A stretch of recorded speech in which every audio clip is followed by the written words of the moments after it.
Scan now. Meet Sovi, your new AI study buddy. Java inheritance can be tricky, but we can solve this fast. Let's look at what happens when we remove a method from the parent class.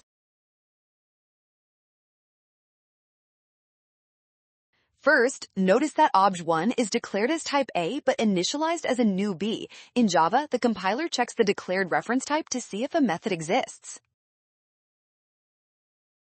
If we remove the message method from class A, the compiler looks at obj1 and sees no message method defined in its declared type. This immediately triggers a major compilation error.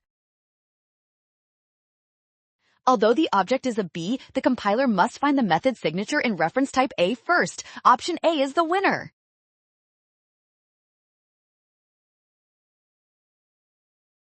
Well done! Scan the code to learn with Sovi. Avoid the rush and remember that method calls must exist in the declared type.